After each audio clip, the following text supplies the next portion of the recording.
Sunday night SFMF Live. God bless everyone. Hope you've had time to spend time with God. If you haven't, do it by the end of the day. Sunday, that's what we're waiting for. We are doing ours right after this live because it's going to be a good live tonight. Got a special for you a little later on, but we will wait a little bit. Welcome everybody coming in. SFMF Live Sunday night. Got it. You know, I got my coffee. Got the production team working overtime. It is SFMF Live Sunday night. And remind me later, once we get started, to say it a few times, no live Wednesday night. No live this coming Wednesday night. So we'll see you back again next Sunday, 1 week from tonight. It is Sunday night. And we got a damn good show for you tonight. All right. It is up. We're up on the screen. I got the production team standing by. We are ready. Sound check. Sound check. I don't see any comments yet. It looks good from here. Is it pronounced Sumfa? All right, Sumfa. I think we could. SFMF or SFMF. On it. Jared's already on a roll. What are you drinking tonight, Jared? Maybe that has something to do with it. Coffee, you know the deal. What do we got? Because you're right. Every Marine Corps acronym, every military acronym also has, you pronounce it a certain way, right?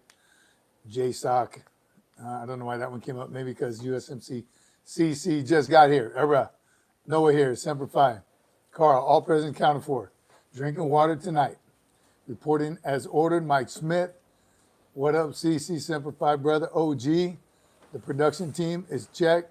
It cracks me up when people ask what it stands for. Yep, coffee. I'm in. Bryce Wilborg, still at work. Agua, drinking some water.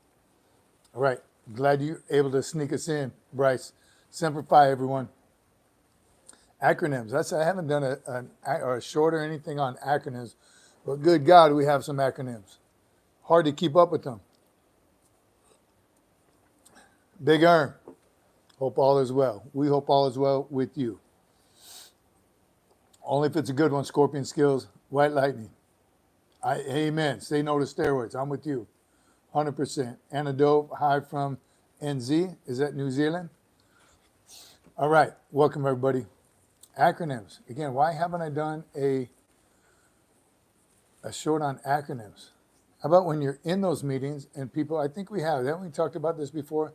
You're in a meeting and, of course, the new lieutenant is briefing. He's got a PowerPoint that's beautiful and things coming in all over in graphs and charts and stripes and pins. And they say an acronym that maybe it was just me that I didn't know. And I'd kind of just look around and see, did he just say SMUF? SMUF? And I'll write it down and ask somebody later. Because everyone else is just playing it off. Like, yeah, that's good point, Lieutenant. I like that. I think he just made it up. Probably not. But as soon as something new comes out, they have to make an acronym out of it. Why do we do that so much? And of all the services, you think we'd all know each other's. It's not. The language is a little bit different from each branch of the service. So sometimes you'll get somebody who says, hey, what was that acronym that you just passed up there? You even put it on the board. Tell us what it says. Carl Green, still waiting on stickers. They were mailed, right? They were already out, mailed. All right. Had a hiccup, but they're on the way. Oh, there you go right there, Carl. Had a hiccup. Foobar is French. I think Foobar may be French because they've done that a lot. Nick, I'm not a cop. I'm just part of America's 911. Era. Why people are using steroids? I'm with you, Burke. Why do people use it? All natural. Get some. Motivation. Tell me how a fat person is more secure. Amen. Armed Forces. Mario Ocampo. Era. Good. Excuse me.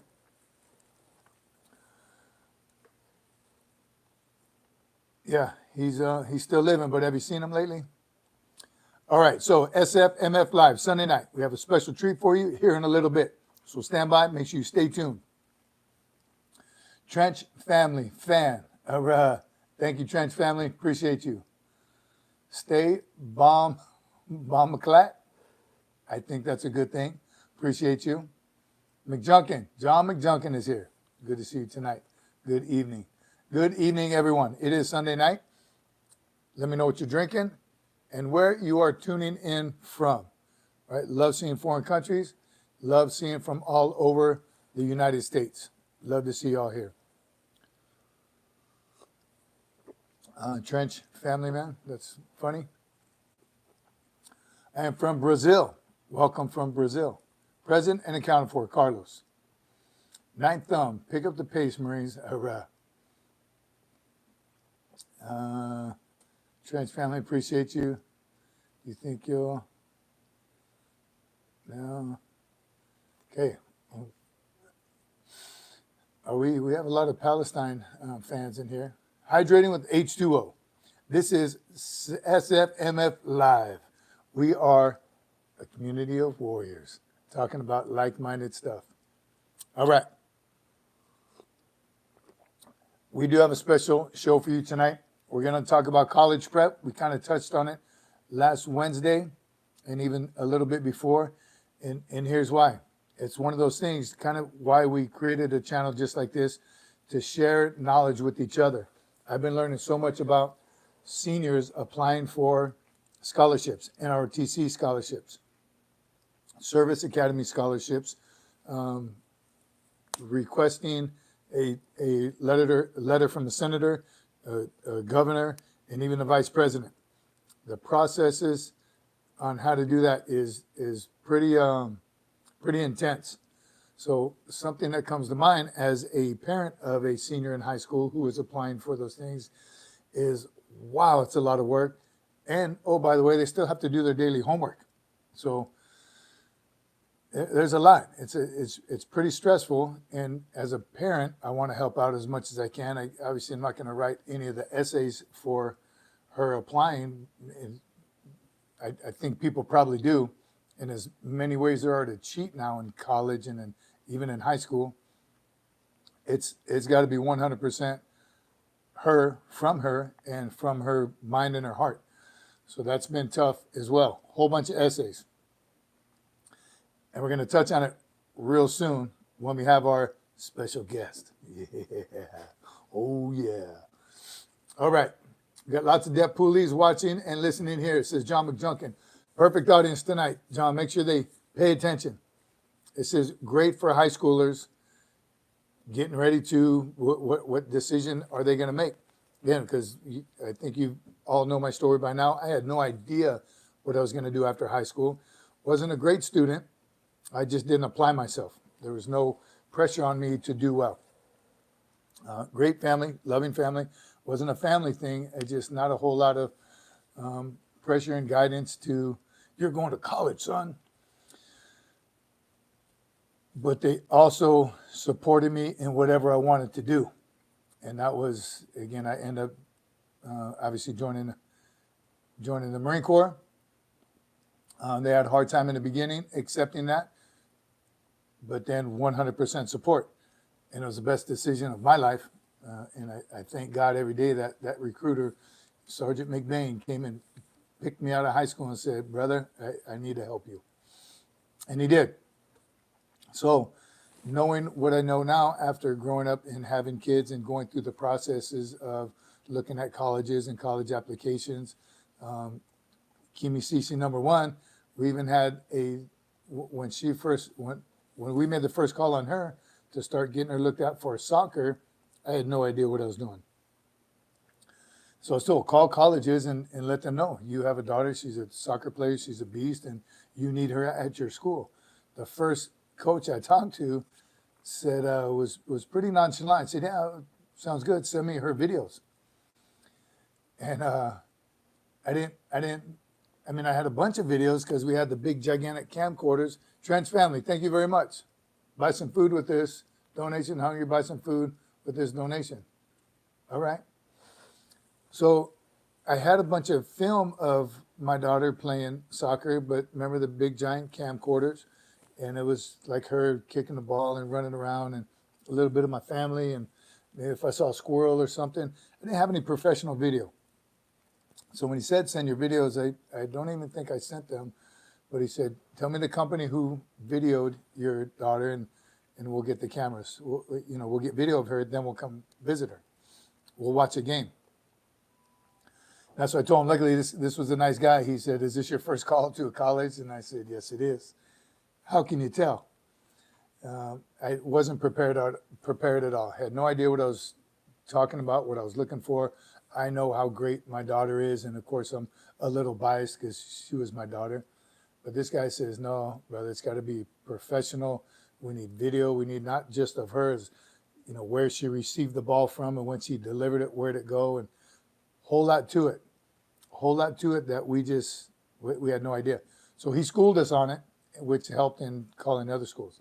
Luckily, we got a call from a school that said, hey, is your daughter this one number 1? She's a left forward striker, but she's a right foot. She can both legs, and it all worked out.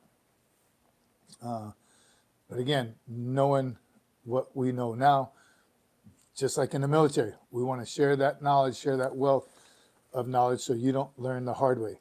And that's why here in a little bit, guest speaker, we're going to talk about the application process for colleges, academies, service academies, and ROTC scholarships. All right. So hang on tight. All right. Jared. Trench Family Production Team is going to get me some salad with that money. I appreciate it. All right. Jared says, only is old folks remember the camcorder that took a full-size VHS tape. Yes. Jared, I know you had one. It was like this big, right? And you had a big strap, so you had to hold on to that baby. John says, speaking of important messages for youngsters, I need to explain why it's extremely important to not run and PT so early in the morning. I'm not buying it, John. For those like me, until you've had your 12 hours of beauty rest, you just ruined, the whole day's gone, 12 hours. You mean 2 hours. You don't need that much sleep. Look at Jared. Carl Green goes back to the 8mm film cameras. Yes. So cameras have come a long way. And then remember when I went from the big one down to the little smaller one, the handheld one. That's the one I remember taking into boot camp to the, I used to love taking it into the gas chamber and filming the recruits in the gas chamber. That was awesome. You get some good footage of some kids freaking out, especially when the command comes to take off your mask. Shake it, you get a little weak shakes, and they're like, no, shake it.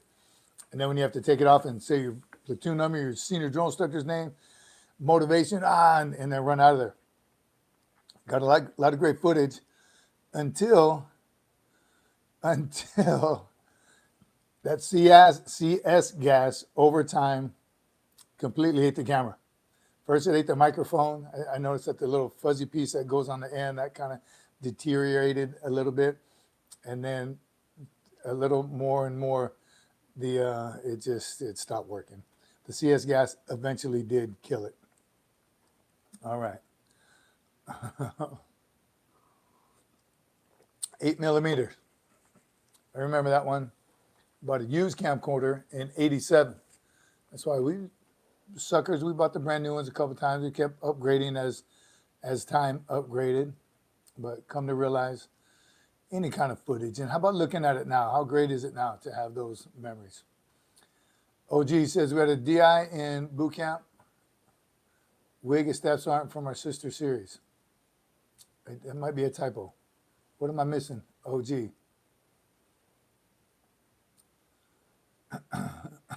Thank you for that boot. So Major, I have more beauty issues than most Marines. I think you do, John. No excuse to not BT. There you go, OG says. Other DIs wouldn't let him out of the chamber. Oh, yeah. So you had one that wigged out. Yes, and it's a confidence chamber. That's the real name for it, confidence chamber. So you have confidence in your equipment that it does work if you ever do get gassed. So that's why they make you take your mask off, put it back on, clear it, breathe that filtered air so you don't die. So it's a confidence chamber. So when people would wig out and try to run, yes, the drill instructor was just trying to help that recruit by pushing him back in, making sure that he had confidence in his equipment. A lot of fun though. Yes, it's fun to watch. Carrie Marie Ann Potts, good to see you. Carrie Marie, thanks for joining us. Always great to have you on. So tonight, again, a few topics, a couple retread topics, but we have more info on the applications in the college process. And here's the great thing about it. The local recruiters are helping, and which is very interesting to me, because recruiters are trying to get teenagers to enlist, young men and women to enlist.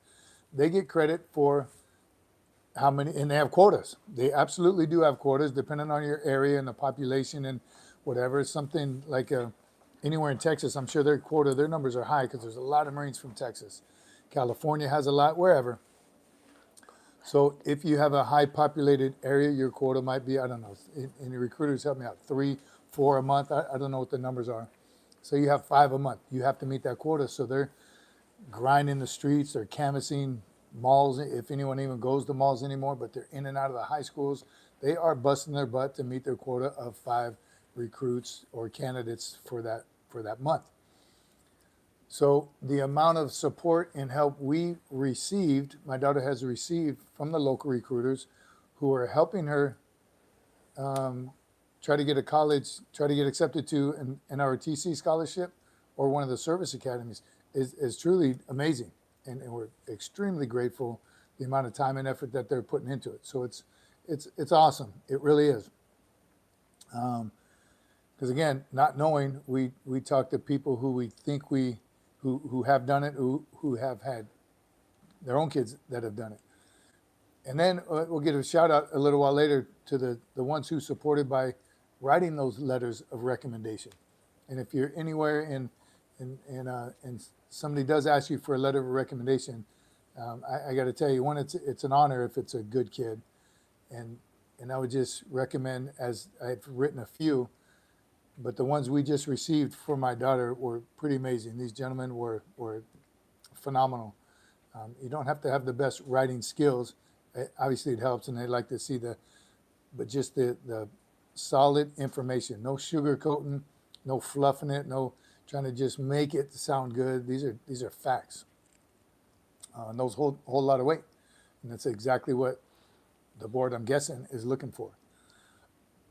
McJunkin says, you're causing these DEP Poolees, cadets, young Marines, and adults all to laugh at me, roll their eyes with me.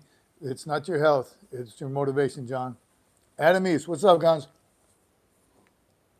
I was in college when I was walking in the office, and they were trying to get me to finish my degree, but I said I wanted to enlist. That comes up quite a bit. That comes up quite a bit as well. Even people have asked me on this channel before, why didn't you become an officer? Did you ever think about becoming an officer? And I didn't. And those of you that remember, again, as many times as I asked, I just absolutely loved being a Marine, being an enlisted Marine. There was no way I was going to ever do anything different. And throughout my career, knowing some great officers, I liked what my job and my tasks and my mission was. Never wanted to change that. But I wish, another regret is I wish I would have got my degree throughout my career. I took a couple classes, but I waited till I got out, then got it. Not the smartest thing to do. Get it while you're active duty, especially enlisted. Use your tuition assistance, let the government pay for it, get your college degree, and then make that decision. Once you've been in a while, you see what the enlisted does, you'll have a better understanding of the officer corps or the enlisted corps. And here's the thing, and I just read this today, funny, on LinkedIn. A sergeant major was talking about how he was and representing the staff non-commissioned officers community. So NCOs and senior NCOs and staff NCOs, Army calls them, I think, NCOs and senior NCOs. Marine Corps calls them staff NCOs. You are non-commissioned officers. So still a great responsibility. Just not commissioned, that's all. Academy has been UA for a few weeks. We just had our second baby. Wow, congratulations. Second baby, boy or girl? How big? How's mama? How's everyone doing? That's awesome. Life is going to change even more now with baby number 2. Good on you, Adam. So glad I went enlisted. I still might go officer through ECP in the next few years. There you go. That is absolutely open to those once you learn a little bit more about the Marine Corps and the different paths you can take. All right. Welcome, Baby East, says USMCC. Thanks, y'all. Thanks. Big milestone for you. Honey, congrats. Baby number 2. Couple more to go, Guns. Ask your wife when she's ready.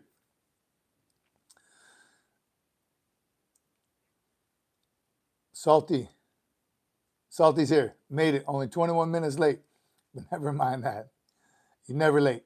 Glad you made it, Salty. What are you drinking? Let us know. What delicious beverage are you consuming tonight, Salty? All right, John Majungi says, Cadet Nguyen asks, Sergeant Major, how many years does one have to be in for to have the basic retirement? I've heard 20, 30, maybe some say even less than 20. 20 years. 20 years basic retirement. They were, and anyone active duty right now, let me know. They offered the 15-year retirement. I don't even remember what it's called right now. If somebody can help me out. 15-year retirement, but 20 years is your standard, your typical retirement. You can continue on any amount of years after 20 years, and your retirement pay will increase. But 20 years considers you a retired Marine.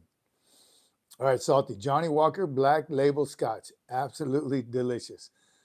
And expensive. You must be rolling in the dough. Isn't Black Label expensive? Big milestone for Gunny because he just hit his 8-year or 12-year mark. Sorry, I don't remember exactly. You did. That's right. You were just coming up on a milestone in September. And baby number 2. Man, good on you. Right there, Carl says it's 20 basic. Again, they offered for a long time. Even when I was still active duty, they offered a 15-year. Come on, somebody tell me what it's called. You got like a big bonus to take a 15-year retirement. But, and you know, people are doing the math, and these guys, kind of money driven, they're finding out high 3, BRS. Is it BRS? Somebody else say CSB promotion, CSB program. Says Sergeant Stacking, good to see you, brother. 15-year retirement. So you get a bonus with that. But then, you know, you got to imagine if you did 20 or 30 years where your retirement increases, would it pay off in the end? So different reasons, different people. Right here, let's see what Gunn says. Sometimes they have a 15-year MAR admin that comes out for certain MOSs to retire early. Needs at the Corps. And again, it could fit your lifestyle and what you plan on doing for the rest of your life. So I think it's great. It's a great option. Gun East did hit 12 years. 12 years and baby number 2. All right.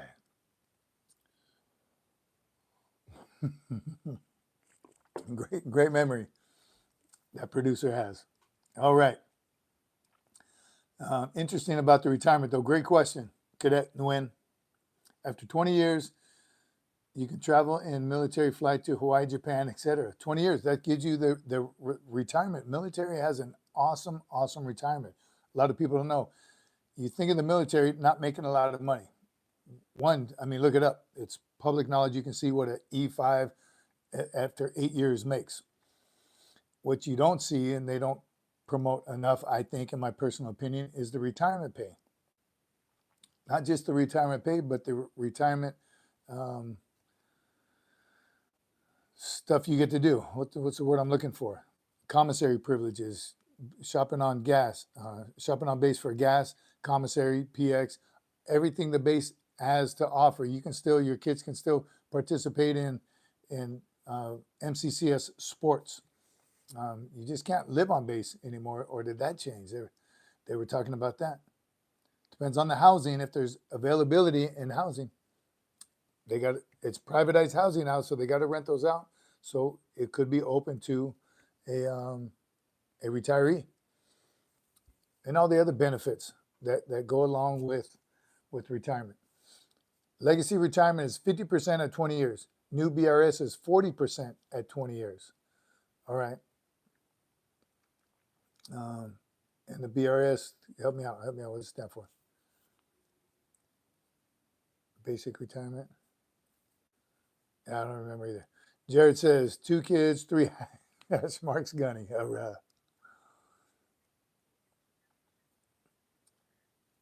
And then after 20, you get 2.5% every year or every 2 years.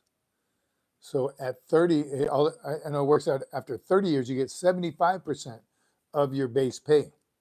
Come on, it's a great retirement system. And then you have your disability, whatever disability you qualify for. So I truly believe we have a great retirement. Shih Tzu, 100% VA retired military, 22 years retired civil service, CSSS, cha-ching. Good on you. I'm telling you, we have great retirement system, a great retirement system. So look into it. All right. Det Poolee Peregrine asks, can you explain what a typical leadership course for enlisted staff non-commissioned officer is like? Yes, very good. Great question, Poolee Peregrine. So every rank now has a PME, Professional Military Education, even the Lance Corporals. I don't know about privates and PFCs. Maybe that may be the first step is E3, Lance Corporal, and all the way up to Sergeant Major, which are new. The Sergeant Major and the E3s are new. But your typical Staff NCO PME is the career course, is what it's called. And depending on what coast you're on, if you're overseas, you'll sit in a classroom. California and I'm sure North Carolina are probably the biggest classes, and they probably have anywhere between 60 and 80 students. Other staff sergeants from all over the Marine Corps, or at least the West Coast, and you get it. So the beauty of it is, and I've said this before because I was an instructor at the academy, and you learn so much from each other. Yes, you're learning the Marine Corps systems, and for staff sergeants, you're now in a supervisory role as a staff NCO. So you're learning the logistics of a parade, the logistics of going to the field. In E5 and below classes, you're learning how to go to the field and perform in the field, the mission once you're in the field. As a staff NCO, you're learning how to organize that field operation from meals to transportation to the exercises you're going to be doing in the field. Same with the ceremony or parade. You are the behind the scenes, the logistics of setting something like that up.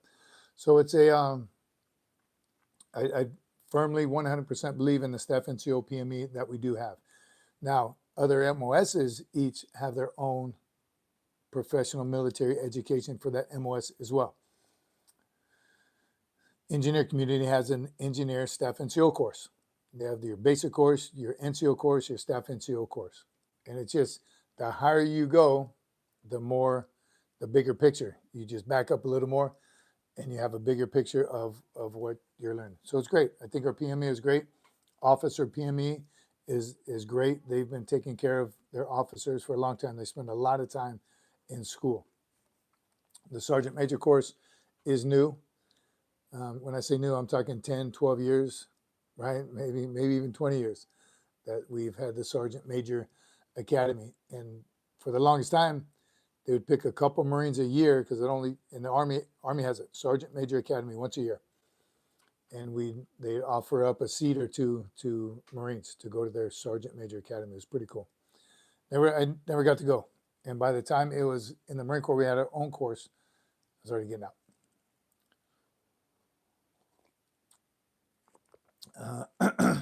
Timio, what's your opinion about the self-defense baton? I'm thinking of buying one, but don't know if it's easy to use in a stressful situation. I don't know either. Self-defense baton, it's just a baton like cops use. I think you should 100% have some kind of defense system. If you don't, if you're in a state that you can open carry, definitely open carry. Be very familiar and comfortable with that weapon, whatever it happens to be. But 100% have a self-defense mechanism, right? Where it could even be mace, right? Some kind of spray. Your keychain, you can have a little thing on there. Knife, brass knuckles if they're legal in your state. Anything and everything, you definitely 100% need to be able to protect yourself. Don't get caught wishing you had something. So I'm all about it. Self-defense baton. I like those ones you see that the cops have. That they whip it out. What are those called? HASP. Marines have those as well. Jerry says, my 45 hits a tad harder than a baton. Amen. I'm saying it, and definitely don't take a baton to a gunfight. So you got to be ready. That's right, Jared. Randall Knapp, is that you? It didn't come up on the big screen. I saw it on the camera. Thank you very much, brother. Appreciate you. I mean, I'm from Poland, so it's really safe here, but I don't mind being secured in some weird situation. 100%. Timio, I promise you, you will want to have it. Better to have it and not need it than need it and not have it. So get it. Something.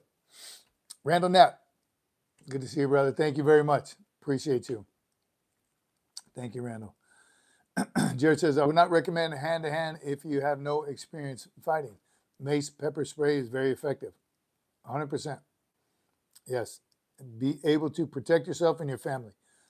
That's why we talk about that. I'm always, don't complete that triangle. Don't be looking at your phone. When I go to gas stations, I have a weapon on me when I pump my gas. You see a lot of things on YouTube, especially how people get jumped, carjacking, because you're paying attention. You're pumping your gas and you're like kind of in a little mode right there. First thing, before I get out, I look around the place and go to the most well-lit one, especially if it's late at night. Daytime too, it doesn't matter to me. I'm armed with something when I'm pumping gas. 100%. You got to be ready. All right. Cadet Bell Ford asks, so Major, I've heard that there are 2 GI Bills now. What's the difference between them? Thank you, sir. I don't know if the other one is still valid. I think it's passed, but I got the Montgomery GI Bill when I came in. Yes, some of you old guys like Jared, right? You guys, that's the one that I paid for, starting in boot camp, the Montgomery GI Bill. At some point after 9/11, it switched over from the Montgomery GI Bill to the post 9/11 GI Bill. The post 9/11 GI Bill seemed to be a whole lot better, and that's the one I still have today. And someone in my family is going to use it here very, very soon because it does expire. But what the differences are, I do not know. Just I highly, 100%, if it's an option, make sure you get it. 100%.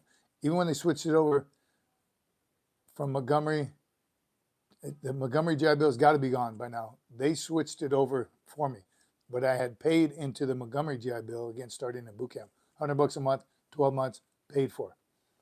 And then still have it today. So someone's going to use it.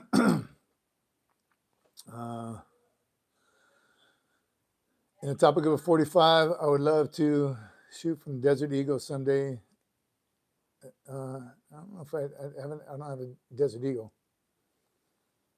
Montgomery is all but obsolete now. Montgomery doesn't offer as much as a post 9/11, and you have to pay into the Montgomery GI Bill. Facts. I don't even know if it's even still available, the Montgomery GI Bill. Old. Yes. Montgomery GI Bill was like $8 a paycheck. I think it was a little more than that. Desert Eagle is $50 each. Hey, John Doe. I remember getting close to between the two. RTB. Oh, that's he has no picture on there. RTB, what's the channel? Video about. Random. Join in. Glad you're here, RTB. Hang out and check it out. We are a community of like-minded warriors, helping each other out, right? It is a great community of like-minded warriors, patriots, some mostly service members, some not, some just patriots, some good old-fashioned solid Americans or supporters of Americans. So welcome, RTB. Hang out for a little bit, brother. You might like it. And everyone, don't forget, double tap. Like and subscribe. Let's continue to build this amazing community that we have already. All right, we're about at the halfway or half-hour mark. We got a special guest for you coming up soon. Salty says, by the time I became a Marine in 2010, we had the option to choose. I was talked into Montgomery and had to pay $100 per month into a promptly switched to the post 9/11 when I got out. I don't remember the time I switched, but I remember the Montgomery job bill being $100 a month. And I don't even think I had the option, right? And I got out. Yes, thank you. And there's Ma Cece. Hello, Ma. Yes, Desert Eagle comes in, is a 357. If you have not fired a 357, Desert Eagle or Magnum, I don't know how many different brands there are, you got to fire one. That's some firepower for your butt. Feels good. Chala, is that Chala I see on there? Where have you been, Chala? I know you just got done running some PT. How's everything been? Let us know what you've been up to, Chala.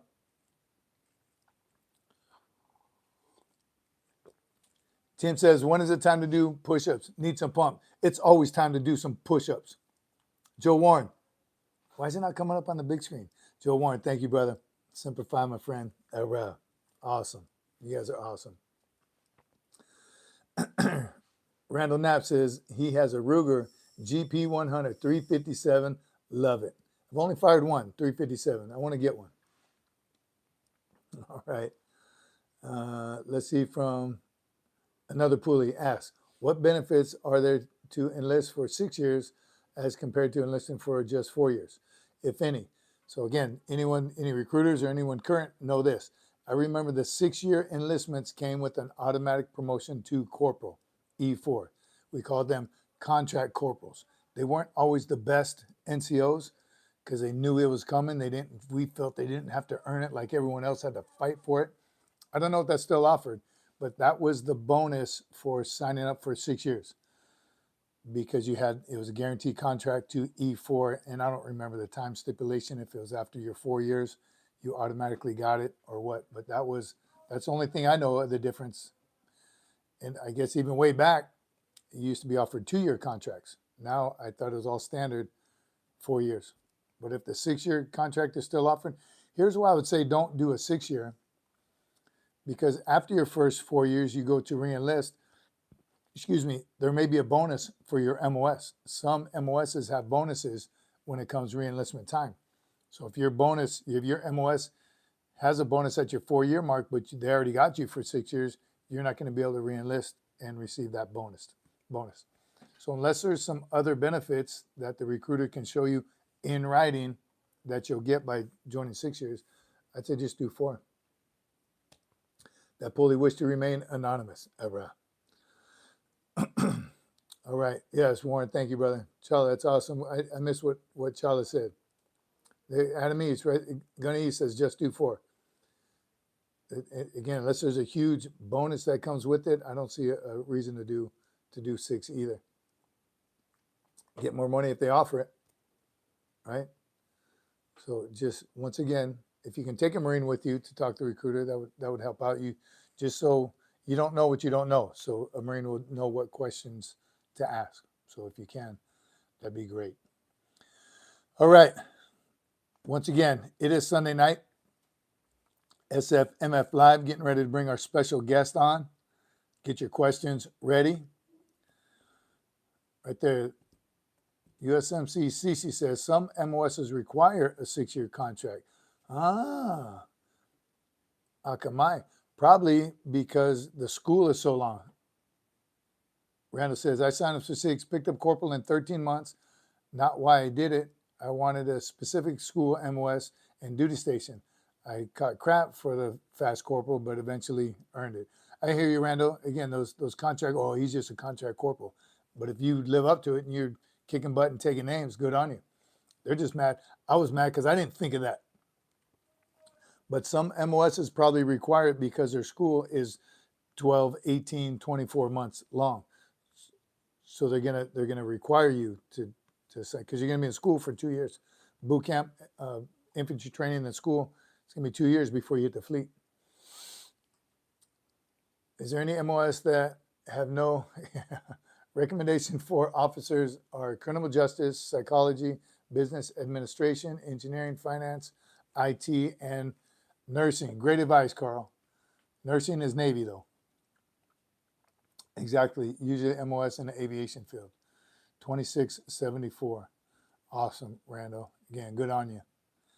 And I remember in boot camp, as a drill instructor, when kids would come in guaranteed corporal, of course, we'd thrash them just a little harder. So sorry, Randall. Jared, E4 is an E4 regardless of how or when they got it. Are you an E4 or are you a corporal? That was always the way I remember we used to dog some. He ain't no sergeant. He's an E5. Well, Charlie, truly enjoying my work at EMS right now, along with school. Earlier message I had mentioned just got off a 36-hour shift. Good on you, brother. This is the way to wind down right here. Again, glad you're here. Glad you're joining us. Awesome. 36-hour shift. Man, get some rest in about an hour after the show. All right, good to see everyone. Okay, I do want to touch on the Marine Corps ball a little bit too at the end, if we have time. And I can't even remember if I told this boot camp story that I've been wanting to tell for a little while about again, when I was a drill instructor, they weren't golf carts, but they were carts. Just had two seats and a flatbed in the back. And that's where the cadets, the recruits, if you had to take them somewhere in back, the cadets would sit the recruit would sit in the back, and you drive them to medical, drive them to dental, wherever they had to go if they were injured, right? So every now and then during PT, one drill instructor would have to drive the cart in case a recruit fell out. Safety cart, safety vehicle. Well, we had one where one day I was a green belt, brand new drill instructor, had to go pick up a kid from medical or dental, right? The senior drill, hey, go pick up Lush was his name. I don't like to say too many names on here, but this kid's name was Lush. And he was a mess. But I had to go pick him up. And I'm pretty sure it was first phase. We were both kind of new. So I jump in the cart because where my barracks was kind of far. Now, MCRD is not that big, but it was far enough where I took the cart. Flew over there and pulled up. He was standing out there waiting like a good recruit. I said, get in. He said, all right, sir, and went to get in the front seat. And I freaked out. I snapped on him. Recruits don't sit in the front seat. I said, you out of your freaking mind? What are you doing getting in the front seat? And he was kind of shocked and he backed up. I said, oh, get in. And then he went to get in the front seat again. Well, you out of your freaking mind? You back up. What are you trying to do? And after about the third or fourth time, I said, get in. He dropped his bag. He's like, where do you want me to sit? You keep saying get in, but you won't let me in. It explains, you get in the freaking back. I never once told him to get in the back. That dude stressed me out on that. That was probably a 3-minute exchange, but it felt like forever. What part didn't he get? And it just reminded me about the communication piece that sometimes we miss, right? The communication. I told him get in. He was trying to get in, but I didn't tell him where to get in. So next time I pick someone, get in the back. That was my boot camp story. This kid was a mess, so he had other issues along the way. Always had snot coming out of his nose, 24/7. All right, Jared, I'm just saying, being mad at someone's rank, doesn't change their rank. I'm with you, Jared. Well, absolutely. And there's always haters out there. He didn't deserve that. She didn't deserve getting promoted. Well, she is, and respect that rank. Joe Warren says, when you were DI, did you ever have any Gomer pals? A couple hundred of them, Joe. There was, it's so hard when you graduate a platoon of Marines, That's the last thing on your mind when you pick up a new platoon of 89 turds right off the street. So it's hard. So they're all Gomer Piles, every last one of them, for a short period of time. Once they start to get it, and you know how good they can be, but maybe your patience is a little less and less as the more cycles you do, because again, you know what the end product's going to be. But going from a third phase recruit Marine to a first phase recruit, it can be pretty tough. It's like Groundhog Day, right? All over again, especially in the summer when you only have a 3-day break. You graduate on a Friday and pick up on Tuesday, right? Those are pretty tough. You're just opening yourself up to a whole bunch of Gomer Piles. All right, look who's in the house now. Big O. And he's drinking Mountain Dew. You better be careful on them Mountain Dews. Are you driving? Watch him, Jennifer. Some of the biggest piles I ever knew were E7s and up and majors. Yes, and sometimes those Gomer Piles do graduate and they do continue on to serve. A few men, I've met a few men, I've met a few majors that had to act together. All right. Clavo, drinking coffee, as am I. Brother, good to see you. Drinking some coffee, I think. All right. Now that let me see Randall Knaps, and we're going to bring our special guest on. Anderson Ho, good to see you, brother.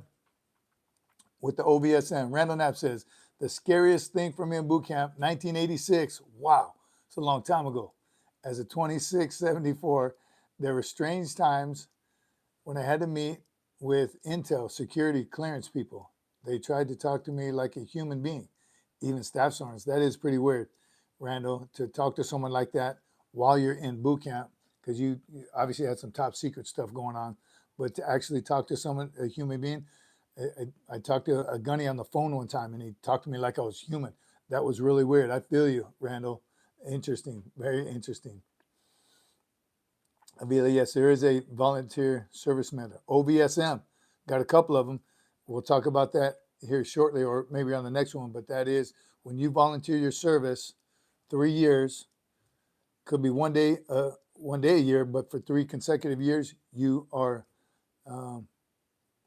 it's put in that volunteer service. It's for the right reason. Get that volunteer service out there. That's what Marines do. We serve, even not in combat as well. We still do our part in the civilian community. So Red Cross, Special Olympics. Coach, if you coach one of those teams on your base, right? Young Marine coaches a soccer team on base, that's volunteer service. You don't get paid for that, right? You're doing it for the good of the service. All right, here we are. We're just about at the hour mark. We're going to bring our special guest because I know she's going to kill it, and I don't want to run out of time when some good, awesome questions comes up. We've been talking a lot about it. Service Academies, ROTC, your next step. So I'm glad John McJunkin's here with all his Poolees and his young Marines and is motivated, even though he's still trying to get out of PT. We got some young minds out there. What are they going to do once they graduate high school? What are you going to do with your life? Here's an option that we're going to bring this guest on, and she's going to tell you the process that she has been going through over the last couple months as a senior, third month into her senior year of high school. And it's tough, so stand by. All right, here we go. Let me move over. Make room for Cece, number 4. Yay, this is Anisabella Cece, Annie, you can call her, and she has been going through this process. So ask away, ask some questions. Yes, moderators, keep track and watch everybody. But I want, again, I'm going to let her introduce herself real quick and then discuss kind of what she's been through. So think of your questions that you're just going to want to ask. All right, here we go. Annie, okay, you're so up. My ultimate goal is to join the Service Academy. So I prioritized that first. I looked into joining Service Academy.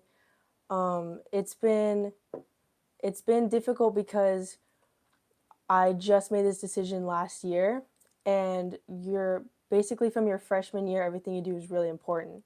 So you want to make sure you have a good GPA, and you can't go back in time to change that. So it's kind of a struggle, but it's good to always be involved in sports and extracurriculars. And even in your senior year, it's not too late to join. I joined a couple clubs this year just to say that I'm in them.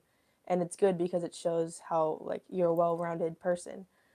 So service academies are my first priority, and that's very difficult because it's very, very competitive, very, very competitive. So I have been applying for service academy nominations, and some people Wait, who first give tell them those out, what the service academies are. the United States Military Academy, Naval Academy, Air Force Academy, Merchant Marine Academy, and the Coast Guard Academy. So I have been applying for service academy nominations, and the people who give those out are the Vice President of the United States, the senators of your state, the congressman of your district, and I think there's also, you can also get scholarships from ROTC scholarships. You could get scholarships. I just found out today that you can apply for a scholarship if one of your parents is a 100% disabled veteran or missing in combat or killed in combat. You can apply for a scholarship. All right. So again, but you don't. What about the process to apply for those scholarships? What do you have to do to actually apply? It's very lengthy. There's, especially for the, when I applied for the NROTC scholarship was the first one I applied for, and it's been the longest one that I've had to do so far.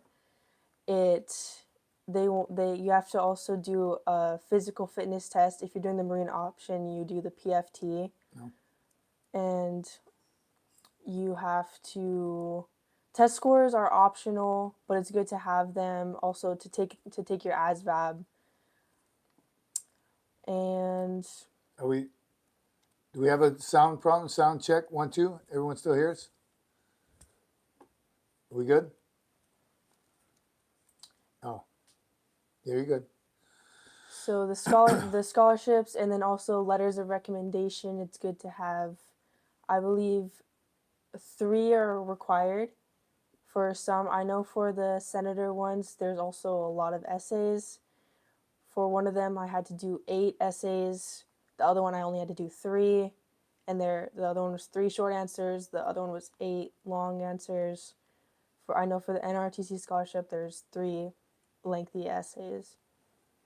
So what would I recommend? Somebody asked, when would you recommend somebody starting on those essays? What kind of essays are there? What questions do they ask you? What is the essay about?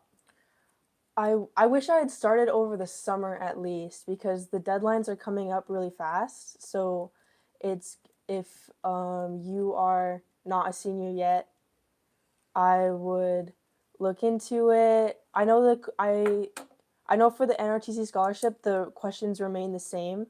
I know that the questions this year are the same ones from last year. I don't know if they'll be the same next year, but I wish I had started over the summer as soon as it opened up. I think as soon as it opens up, you should just at least look at it and keep in mind how you're going to respond, because the questions are basic. They're why do you want to become an officer? How will this scholarship benefit you? For the nominations, there are questions like, what do you plan to do when you attend a service academy? What does the military mean to you or your family? Questions like that. So 2 questions that came out, and I got to say big O's. He said, does proper planning, would you have? Yes, we got you, big O. We appreciate you.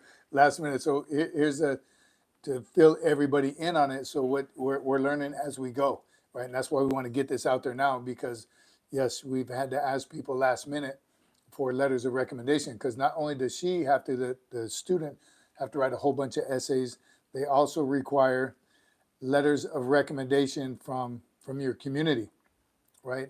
And we chose one as Big O on here. Awesome letter, brother. Appreciate you.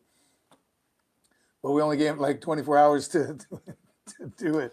So don't do that. We didn't know. Yes, my producers blame it on me. I'll take 100% credit for that. But here's the reason, because she's doing the early application. And young people, write this down, early application. Here's how it was explained to me for the early application. And the deadline was October 1st, right? Or by midnight, October 1st. So all these requirements we were learning them as we were going, and they said deadline is this. So again, we had to reach out last minute with some favors to get people to write recommendation letters. But that's for early application. And here's the benefit. Not a whole lot of students apply early because of that. It's a lot of work. The beginning of the school year, you're bombarded with essays and letters of recommendation. You're doing all kinds of stuff to meet that early application date. October 1st is early in the school year. But the benefit of that is just that right there. Not a lot of people do it. So your odds of being accepted are better. Because if you wait for regular acceptance letters, when is that? Like June? January sometimes. Oh, after January. So that's when most kids apply. So the pool is going to be early application, you're going to have a couple thousand. Regular application, you have tens of thousands people applying for the same thing that you're applying for. So that was our stress to get everything done when we did. And granted, it was her doing all the work, but numerous essays, and they asked questions like, why should you be selected? I don't know. You can. What makes you unique? They want to know about your character. I know for the Senator Service Academy nominations, you don't have an interview. So the only way they can tell anything about your character and who you are is based on those essays. So they want, and also a resume that you upload of everything you've ever done, everything that's relevant. Academics, sports are really important too, and extracurriculars. So if they don't have an interview, they want to see what kind of person you are. For the NRTC scholarship, you do have an interview, and that can be stressful. So back to without an interview, you have to be able to paint a picture of yourself. They got to be able to read it and know you, know everything there is about you. So that holds a lot of letters, holds a lot of weight. The interview process that she did have to go through with the Marine captain and a major, right? A captain and a major, and you got to think of a young high school person, which I think they should also teach in high school. They should actually have interview process and bring community leaders in and have a sit down period where you actually sit through a interview with these people, right? Just to give the students an opportunity to know what it's going to feel like, the stress of it, what to dress, how you wear, how you present yourself. So that's the non-interview ones, but the interview, talk about the interview a little bit. How stressful was that? The interview, it was more stressful before it than during it, because the Marine captain, Marine major were awesome, and they were very, very polite. They made sure I wasn't stressed. Want to give a shout out to the super chat? Yes, here thank you, brother. Let me read the shout out, or the super chat. On rare occasions, oral boards can go both ways. SgtMaj Cece is one of the very few people that even pass such a test. It means more than he may think. But appreciate that, Hiram. And I think that's being biased. Again, even Big O said it. That writing a letter of recommendation is easy when the person you're writing about is awesome. And again, a little biased here, but I think it would be easy. I think she did well in the interview process. I was nervous for her. And even the most confident person in the world, when you're in it's a stressful situation. So you can prepare and you can do everything and practice and talk to yourself in the mirror. There's many ways to prepare, but until you have the confidence and bearing in yourself, and that's what we've pushed on all of our kids, confidence and bearing. If you go in there with a good package, right, and things to sell, it's going to be a whole lot easier. And she's pretty confident. So I think that portion of it went well. And that was a couple weeks. So that was, again, an early application for the NRTC scholarship, Marine option at RET. I want to respond to the question. Oh, go ahead. So, do all those things apply for those attending military academies like VMI and the Citadel. So VMI and the Citadel are ROTC. Those aren't service academies, but they're very, very prestigious ROTC universities. So the ROTC scholarship will apply to those schools. So if you apply and you get those schools, it doesn't mean automatic admission into those schools, but it will pay for everything if you get accepted into VMI and the Citadel. And then a question, we just had a college night we went to. And my biggest question was, and maybe somebody on here can answer and see if there's a question that you want to answer. My understanding was once you receive, if you do receive an NROTC scholarship, that's Navy Reserve Officer Training Corps, if you receive that scholarship, you can pick any school you want to go to, any college. Never really got a firm answer. Some colleges said, yeah, I think so. Some said, no, that doesn't mean a whole lot. You still have to be accepted into the school.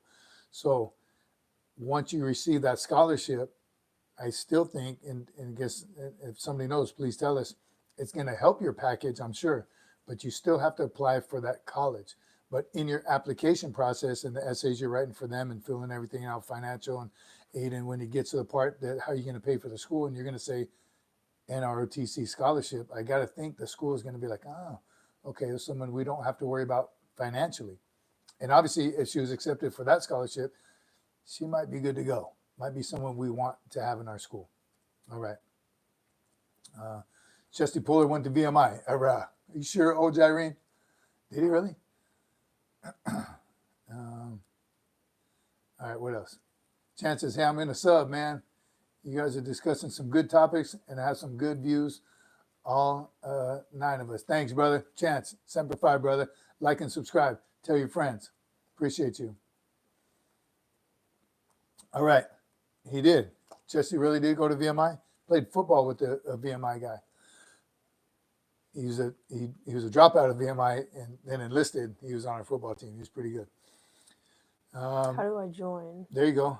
Owen Watts says, how do I join JROTC or ROTC? Let's hear that. Junior ROTC is throughout high school. It's easy to join. You don't really need any requirements. It's a extracurricular. So if you want to join junior ROTC and you're in freshman, sophomore, junior, senior, if some schools don't have them, but most do. So look into that at your school. If you want to do ROTC, that's in college. So you'd have to get accepted into the college first and then join and do ROTC as well. So ROTC, JROTC, also check your high school.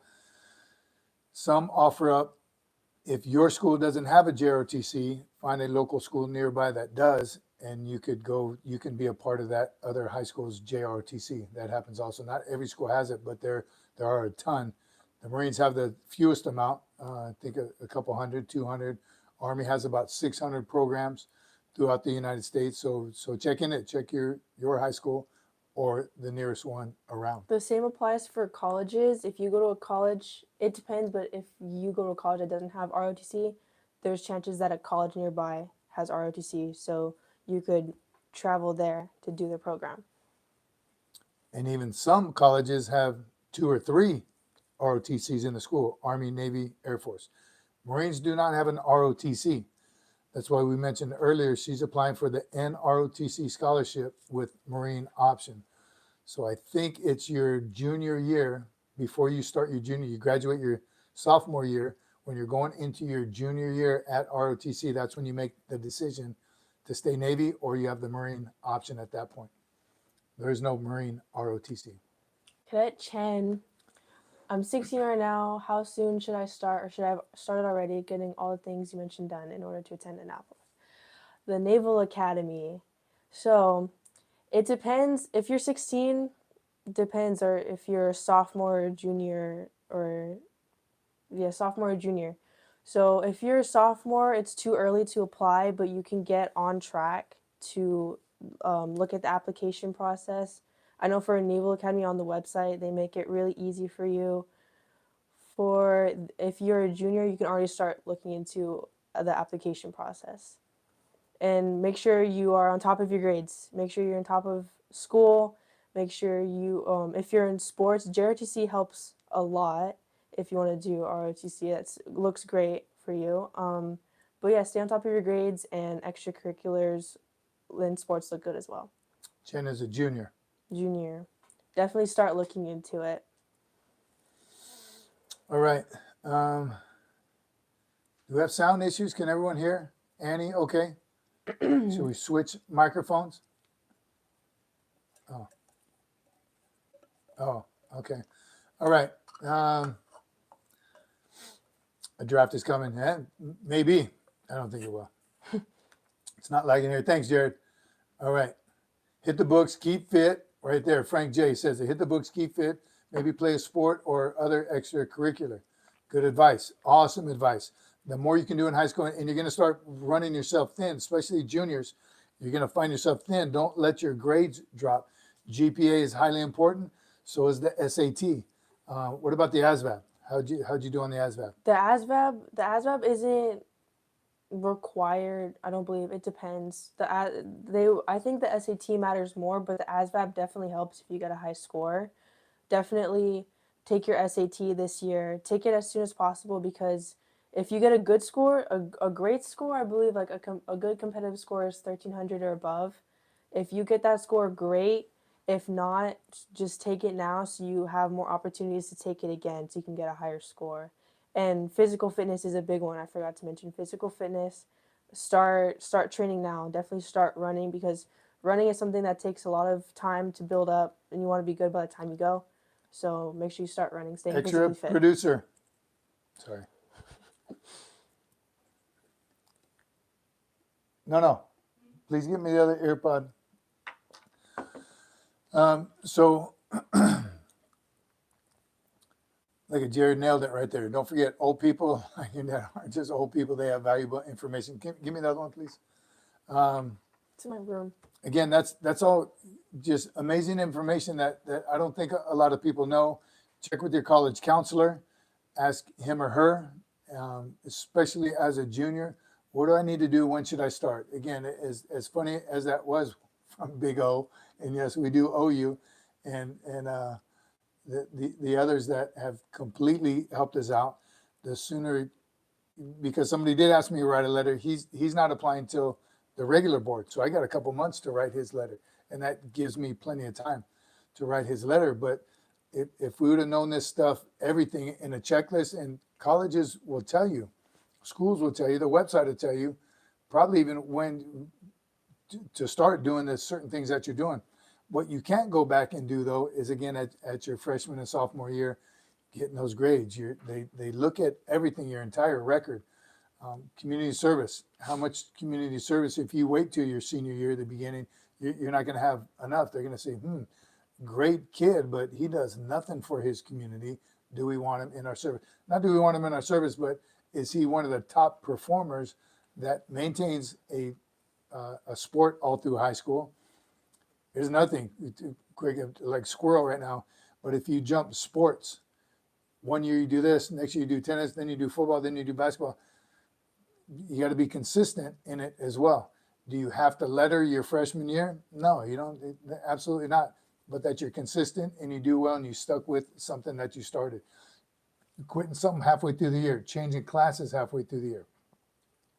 Your GPA matters, but what classes you take with the high GPA. You can have a 4.5 GPA, but if all your classes are basic, you're not going to be weighted well with other candidates. So take those hard classes, right? You got to burn the midnight oil. Those you know what I'm talking about. If you know, you know. You're going to have to spend some late nights. You're going to have to maintain that GPA, all while doing everything to apply for these stuff. So it's not easy. It's not. I'm telling you, I don't envy her sometimes, but I applaud her, just her motivation to get it done, her tenacity just to keep. By these past couple months have been pretty brutal. So we're praying for the best. All right. SAT test can be learned by studying too. Take it serious when you study. I regret not studying harder, but did well. Frank J. Light brag. Good on you, Frank. But sold myself short, not studying hard enough. Same with, where is it, the other earpiece? My pocket. Got it. Got the other earpiece right here. So, yes, take it serious when you study. First time I took it ASVAB, I didn't study at all. The recruiter just, again, that same recruiter that was stalking me, he told me one day, hey, I can get you out of class. I can get you out of the rest of the day, and you won't even get in trouble. You don't have to forge a note. Come with me, took the ASVAB. Took the ASVAB, I didn't do that well. He said, oh, I did okay. Back then, the scoring was different. He said, you're in, you got it. You can be one of these 10 MOSs. I said, well, let me study and retake it. Studied for 2 weeks, and I actually studied this time, studied hard for it, and I increased my score greatly. Still want to be a grunt, though. But take those studies serious. I forget who said that now, but great advice. Yeah, age is just a number. Someone earlier asked on there, what is the earliest you should start? I think the earlier, the better. Right? Start preparing now, look ahead. Oh, no, about the officer or enlisted. Right? We told you how the enlisted recruiter, the recruiters are completely helping her out. In fact, that's where she did the interview, was at the recruiting substation. Mm-hmm. And the recruiters set it all up, helped her with their essays, helped her submitting, not helped her with the essays, helped her submit everything that she needed to submit with the checklist, with the OSO, Officer Selection Officer. So it's been a great learning experience for all of us. And the fact that if you don't want to burn the midnight oil every single night, start now.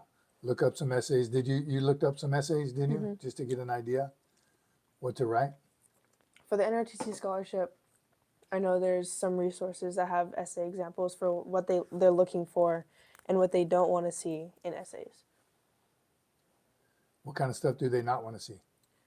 I know that they don't, if they ask you about a challenge or a hardship, I remember reading somewhere the 3 Ds. I think it was death, drugs, and I don't remember the other one, but they don't really want to hear about how your grandmother passed away and that made you a better person, or drugs ruined your life and that made you a better person.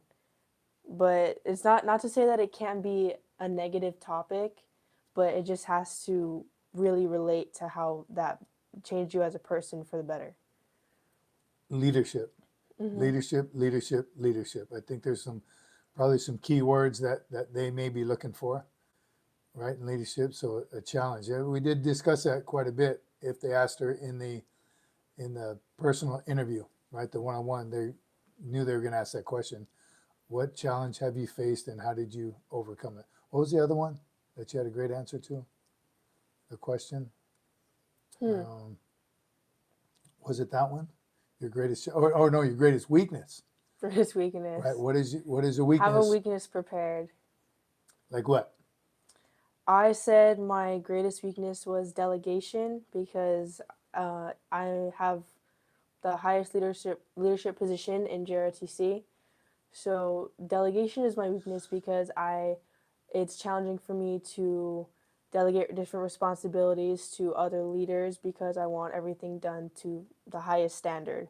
So take a weakness like that and turn it into, and it's because and then have a good quality. Like, I'm a perfectionist. I want everything done perfectly. It's just the way it should be done. So I have a hard time delegating other responsibilities because I have high standards. And they're like, well, that's a great weakness.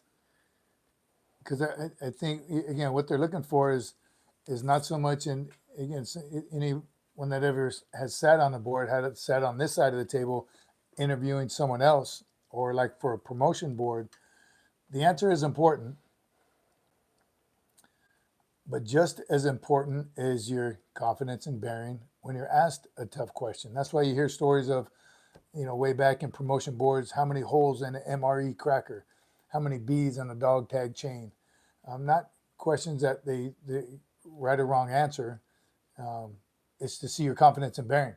So that's where the rehearsal time, the practice time, talking in front of people, right? Talking in front of a group. I think that's what helped her in her JROTC unit, is being the battalion commander, having to talk to the whole unit at times, numerous times. So if you're one of those people, your weakness is public speaking, you got to get after it. You got to tackle it. You got to public speak as many times as you possibly can. Even reading in class, if you're one of those people that, all right, go ahead, Cece, you read chapter 4, and you're not comfortable with it, you got to do it. You got to take something that is a challenge. Know yourself and seek self-improvement. If that is a true weakness, you got to work on it. All right. What else? There's such thing as perfection. The Jacksonville kid says there's no such thing as perfectionists. It's just a label one gives themselves and causes unhealthy thoughts and discomforting feelings. OCD, perfectionist, you want things to be the very best. Yeah, I guess you're right. There's no such thing as a perfectionist. It's something that you want. If you have your high standards, we talk about the equalizer, right? And think of a story if this one has ever happened to you since you've been in JRTC. The equalizer, right? I heard this from a very smart producer on this show. If you're good at something, excuse me, if you're very good at something, you expect people to work hard to get up there, climb the ladder with you and be just as good as you, or maybe even beat you. You're not the best. They can rise to that level and beat you, but that's hard work. So instead, the equalizer comes in and they try and they can't make it all the way up there. So they'll start trying to break you down and bring you down to their level, right? And as long as you don't lower your standards, keep your standards high, perfectionist, maybe, maybe not, whatever you want to call it, you have high standards and you're not going to allow anyone to bring those standards down. That's on you. What you do lower is your expectation. And I've had to do that very recently here a lot. Your expectations might fluctuate, right? You expect the very best. You expect everyone to meet you at the top, but they just won't for whatever reason.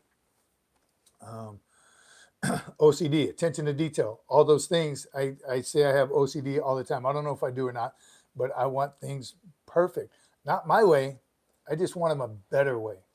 So when they try to, again, they're not going to work hard to meet you at the top. They try other ways to lower your standards. Don't let them do it. Does that ever happen? Jared. You see, Jared's, I didn't read all of it, Jared, but his biggest weakness is dealing with stupid people. I think a lot of us have that weakness. But have you dealt with that? I know I kind of rambled for a minute. Dealt with somebody. Yes. The equalizer. The equalizer. Yes. Well, should I talk about that on here? Maybe not. Maybe not right now. But has it happened to you? Yes, it's happened to me. It's happened. Answer Poolee Vargas's question. I'm enlisting. My sister wants to attend a service academy. We're both in foster care and don't know how to make these packets. Who do we ask? Definitely reach out to your recruiter. There's different recruiters for each areas, and I know that the recruiter, how often do they change out recruiters for you? Every 3 years, just like a regular duty station, right? Typically 3 years. I know that the recruiter we had before the one we have now was not the most helpful, and it depends on where you are, but hopefully you have a great recruiter for your area that can help you. He'll definitely help you to enlist. Hopefully that your sister can get help with attending a service academy, but I say reach out to your recruiter, and if you're in JROTC, reach out to your instructors. Your instructors should help you. And being from foster care, there's I'm sure there's there's opportunities for scholarship options, right? For at the school, directly from the school that you're applying to. So check into that as well. They have to have some kind of assistance because of that. Great question though. All right, once again, we are here with Annie Cece, senior in high school, applying to colleges, service academies, and ROTC scholarships. And we're just kind of discussing all the things that it entails, because we as a family have learned a lot and not a whole lot of proper planning. Yes, Big O, thank you for reminding us. But we have been playing we mostly her have been burning the midnight oil because we didn't know what we didn't know. So that's, again, what we're trying to do. Annie Cece, senior in high school, getting ready to go. And someone asked, does she want to be a Marine? Yes, she does. Well, I guess you can answer that. Yes, that's the plan after 4 years of college. Menachem, that's who asked. Good to see you, Menachem. Yes, this is CC number 4. The academies are, this is from CC number 3. The academies are similar to colleges. You can check your school for a college counselor for help as well. Yes. 100%. I think they love answering questions like that. There's also a military department in each college? Does anyone know that? Is there a VA representative at every college? I don't know. I'm sure most. Bigger ones, yeah, near military bases, I'm sure have a VA. A lot of military members go to college, again, after they get out, whether it's after retirement or family members or anyone that you've passed the GI Bill to, right? So a lot of colleges, they'd be smart to have that process as well.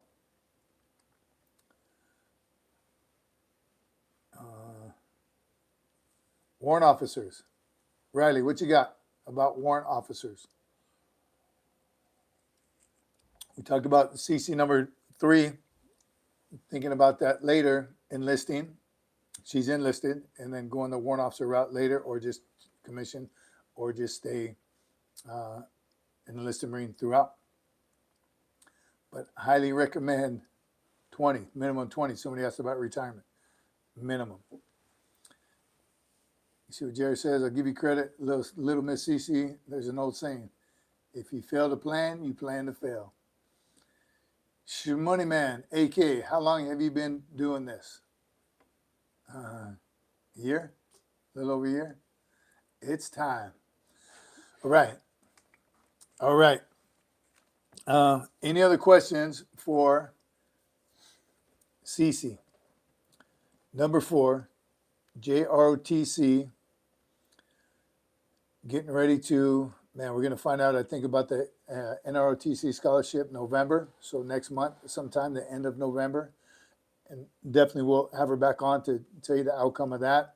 The other applications were for requesting letters from a senator. Nominations. And senator nomination and a governor too, or you did 2 senators? I did both senators. 2 senators, and what those senators are allowed to do, and a governor, they're allowed to. I think they're allowed to write 5 letters. So you imagine the amount of seniors asking them in the thousands, I'm guessing, to get that one of those 5 nomination letters. So you can. That just shows you the weight that nomination letter holds. There's a guarantee. I don't know if you get if she is one of the 5 that one of those 2 senators picks, is that a guarantee that she'll get the scholarship? I don't know. And if somebody has that answer, let us know. But that's again, that's the importance of it. Gimme Cocoa Puffs. Do you have a dream school to go to? I would love to go to the Naval Academy. The Naval Academy is a highly prestigious school, so it's very, very competitive. I'd love to go there. It would also be an honor to attend the military academy at West Point. That would be a great opportunity.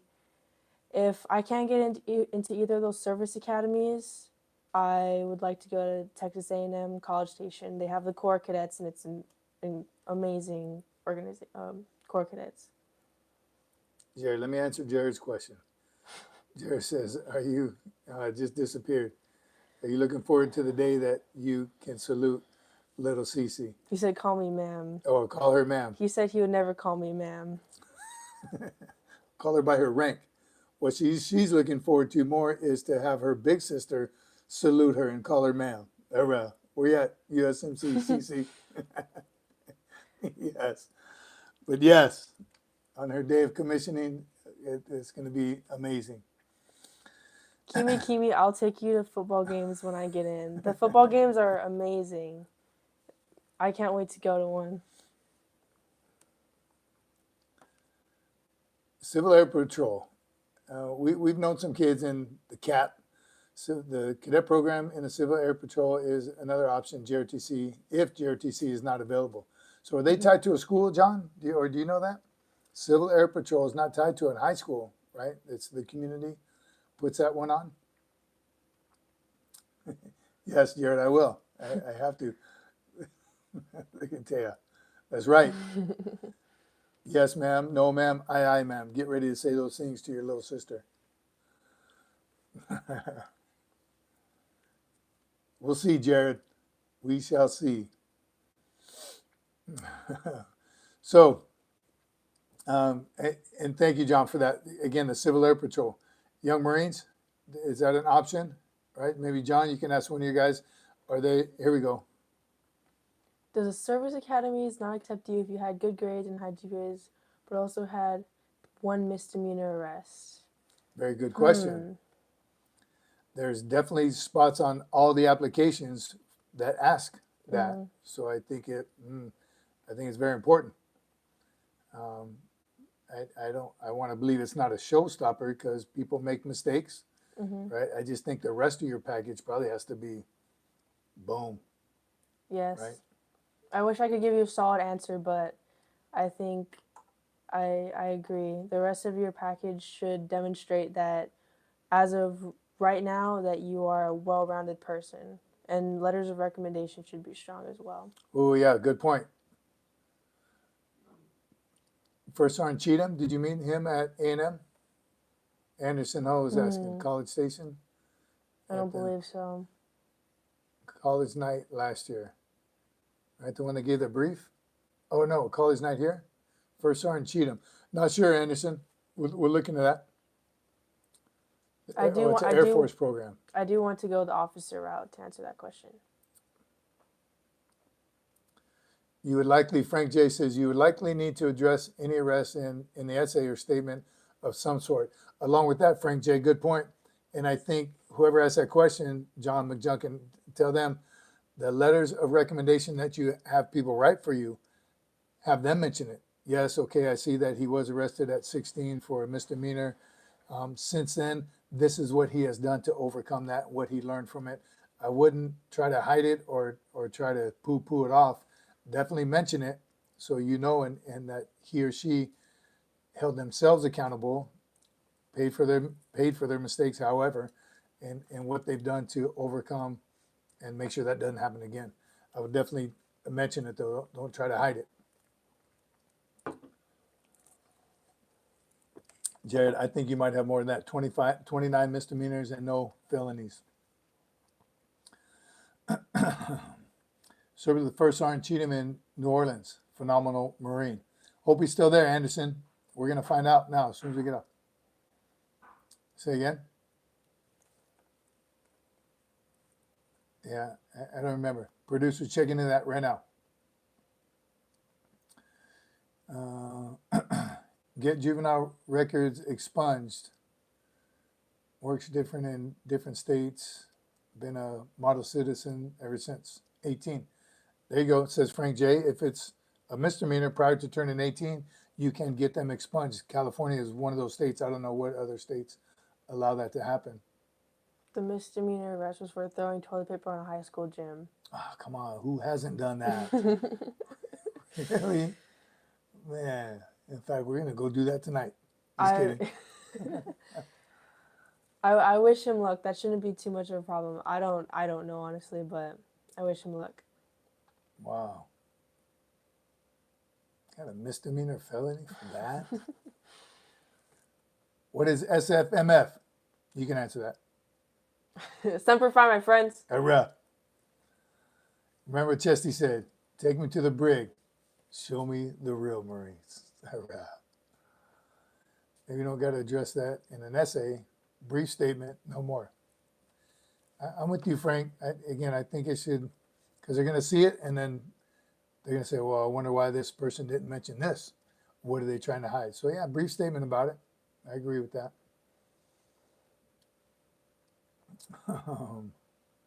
Don't TP people. Lesson of the day. Brother had a bunch of misdemeanors and a tattoo on his trigger finger. Got in. So I had a lot of driving tickets.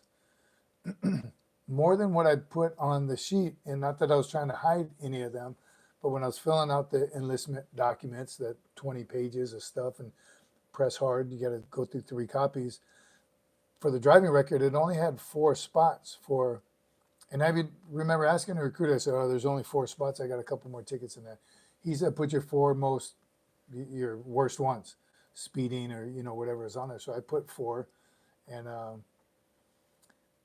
halfway through the process at MEPS, and they came in and, you're trying to lie to the government. We checked your DMV record. You got more than this, punk. We're gonna kick you out. I just didn't have enough room, so they added them on there. What does this one say? He says the police arrested him and 4 of his schoolmates for vandalizing school property with toilet paper, and it is still on his record. Don't do that again. See what you can do to get it taken off. Maybe talk to the principal and say, look, I'm trying to go to service academy. Can you help a brother out? Try to enlist this on 34, but not because my type of tattoos. That's important too. Tattoos, real quick. Let's talk about them because that is important prior to enlisting or going to ROTC. You're going to fall into the same policy as the branch of service that you're trying to join. So the Marines now, currently, again, it's still the nothing on your wrist down or your neck up. Right now, I think that was as of like 22. I don't think it has changed in the last 2 years. But be careful on the wrist tattoos. We talked about that before. They say your wrist bone, and other spot is the first wrinkle in your wrist or something. It can be 3/4 of an inch. We came very close on a couple applications. So just don't do it yet. Don't do it until you're a Marine and follow the guidelines of the Marine Corps. You don't want a small tattoo to disqualify you from doing something that you want to do. So know the rules before you go in. Jordan, what's Jordan say? Thank you for the motivation, man, and helping me become a better person. Thank you, you and your daughter, for your service to this country. Pray for you. Thank you, brother. Appreciate you. See, he used the school. You don't use a school toilet paper. You got to use your own. What's the purpose of this live? Zio, glad you asked. Motivation, education, serving each other. This is a community of like-minded warriors sharing some knowledge. So glad you're here. Check it out. You got a question? Let us know. New York, Brooklyn, good to see you. Heard a recruit didn't mention that he had tattoos on his skull. Marine Corps found out when they shaved his head. Wow. He was dropped on the spot. Wow. That's too bad. Anderson Ho. If you want to go to California, UCLA, USC, both share in an ROTC program. Good to know. Right? We've heard nothing but great things about those 2 schools.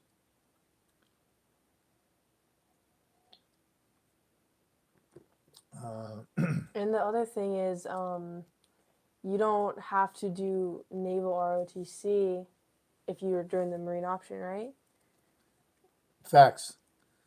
If you're doing the Marine option, you want to commission as a Marine Corps officer, you don't have to do, because there's no Marine Corps ROTC, you don't have to do Naval ROTC, which I thought for the longest time I had to go to a Navy ROTC school, but you could go to any one of the service ROTCs. We had, I think I talked about him a little while ago. He was a West Point grad, Marine option. Went to West Point with the Marine option. Young, motivated Marine officer. He's good to go. But that was the only one that I remembered. I think we talked about. I don't remember all the colleges and academies and where all the officers I've worked with growing up. West Point, I don't know, it's something special about that guy that I did remember. James says, the Marines were great, but found a lot of toxic leadership and pogues in the Corps, upper enlisted. I would have never thought of re-enlisting. First term blues, right? James, I don't know how long you spent in, but there are toxic leadership in all the branches of service. And what we always tell as an older Marine or more senior Marine, as I grew up, I'd always tell Marines, don't judge the entire Marine Corps off your first duty station, your first platoon sergeant, platoon commander. They're going to come and go. It's what you make of it. But yes, there is definitely toxic leaders and posts throughout all the branches of service. It's how you react to them. I got out 99 when 27 and 34 was ready. Who does Frank? Frank. Oh, look at Frank's question. Do you have to go to Quantico OCS? I don't know. There's more than one OCS, right? So you do have to go to Quantico. Oh. OCS, Officer Candidate School, and TBS, the basic school. Wait a minute. Do you have to go? Any officers here? Do you have to go to both? OCS is Officer Candidate School. I think you do. And TBS, the basic school. Even prior service, when they go enlisted, go to officer. Read. Being in ROTC, will that help me when submitting packets for service academies, or is that not something they look at? It's definitely something they look at. It counts as an extracurricular, and being that it's Junior Reserve Officer Training Corps, I think that helps a lot, especially if you're a higher cadet rank, and especially if you're in a leadership position. I think that definitely helps. Definitely. I think it does too, enlisted or officer. In boot camp, I told you as a drone instructor, when kids would come in at first, I didn't know, oh, it's JRTC, I was a platoon commander. And of course, I tell them, shut your mouth and push.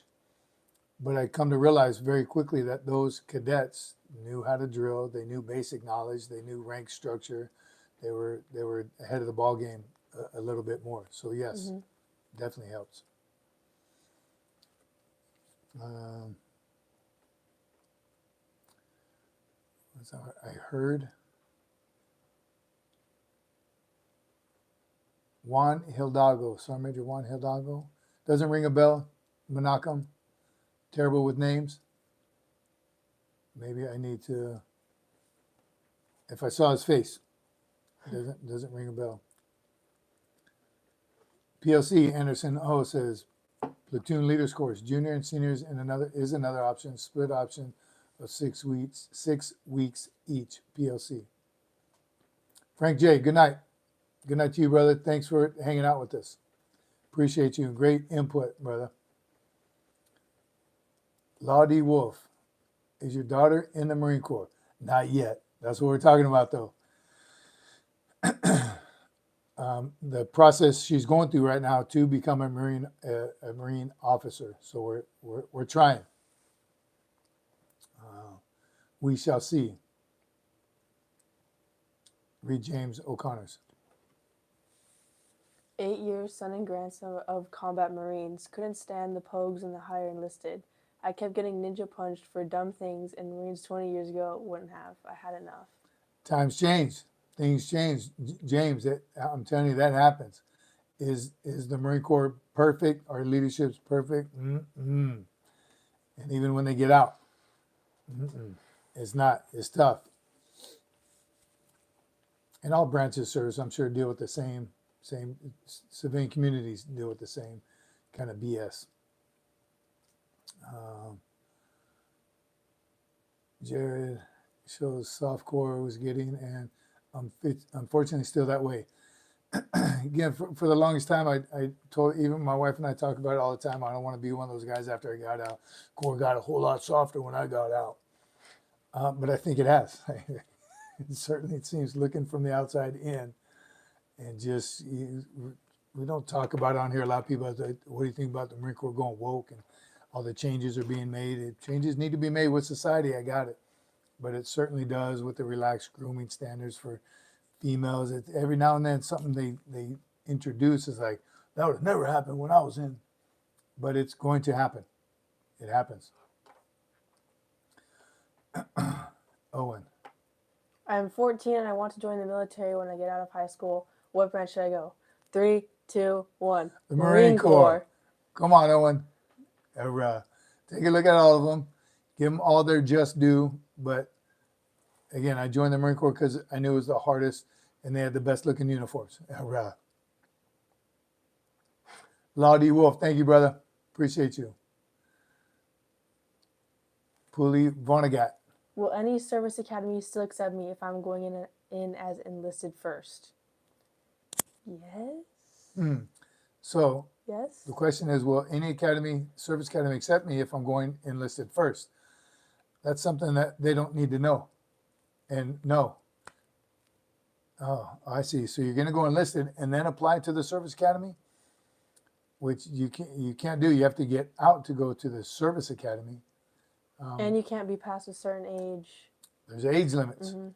So if you plan on going to a service, you can be enlisted and then get your commission and be a commissioned officer. But to go to a service academy, you can't be an enlisted Marine already serving. Does your daughter want to be a drone instructor just like you? As a commissioned officer, that's one of the things that she has to forfeit. She can't be a drone instructor as an officer, but she can be on DI duty. There's officers on drone instructor duty, platoon, series commanders and company commanders. So she definitely can be on the depot, just not a drone instructor.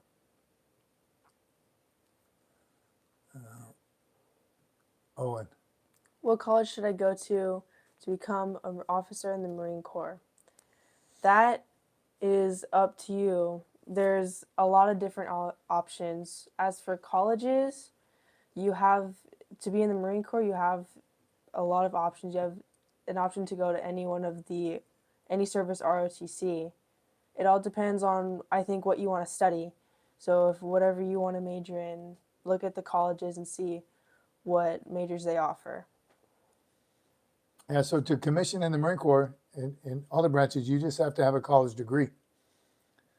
Does going to a service academy help your chances, or ROTC and a scholarship somewhere in the college of your choice? I'm sure it does, but just to commission, you just have to have a college degree. It just depends on what route you want to go.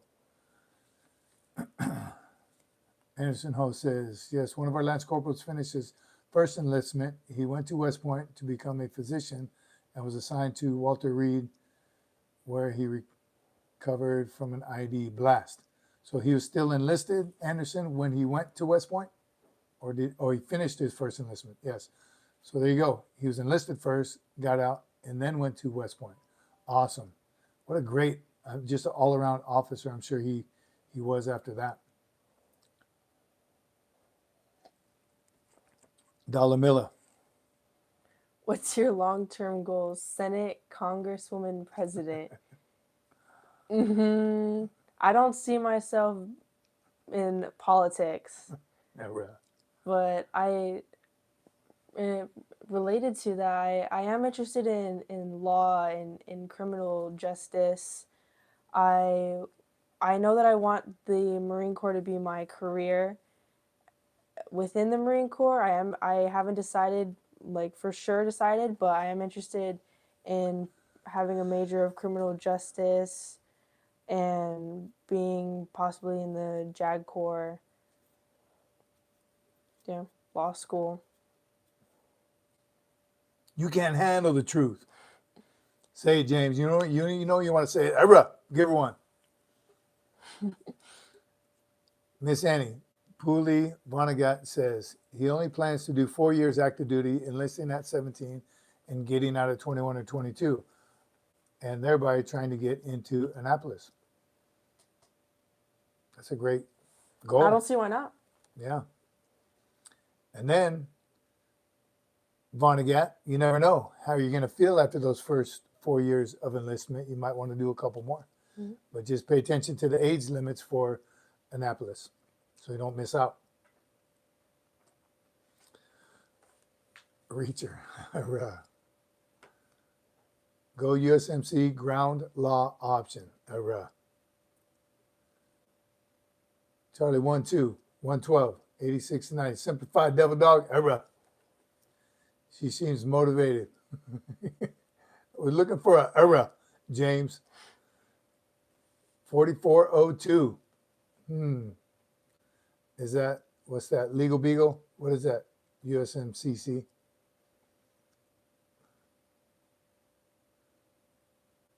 Yes. On it, Salty.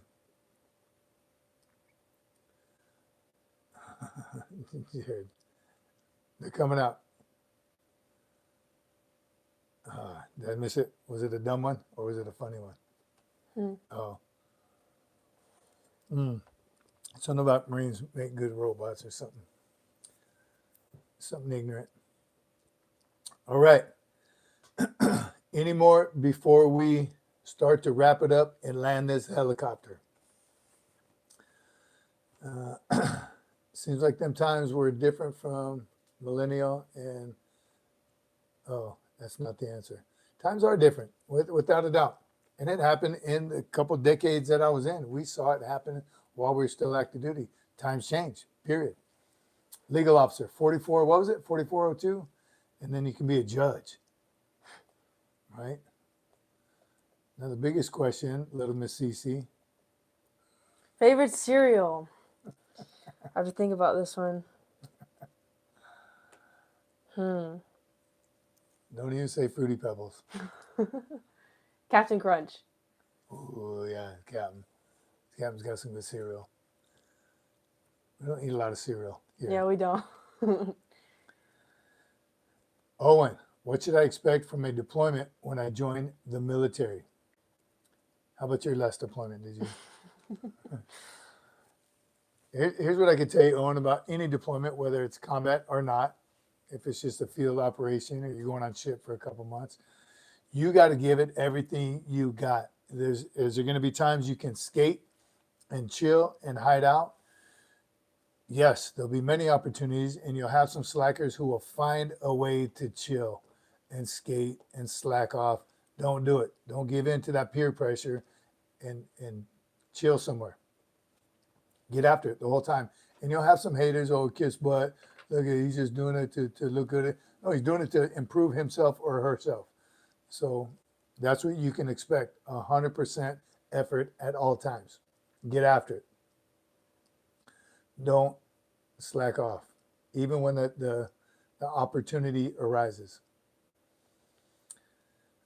James says, legend has it, Chesty likes Cinnamon Toast Crunch. I almost said Cinnamon Toast Crunch. It's a great one. Her military bearing will go a long way with interview boards. Appreciate you, John. I think so too. And I'm telling you, she, I was more nervous for her interview, I think, than she was. I went with her to the recruiting station. Obviously, I didn't go into the office. They wouldn't let me in. I tried to. I tried to peek in the window. But I could just tell, again, when we met the gentleman, that she was going to be interviewed by, again, a Marine captain and a Marine major.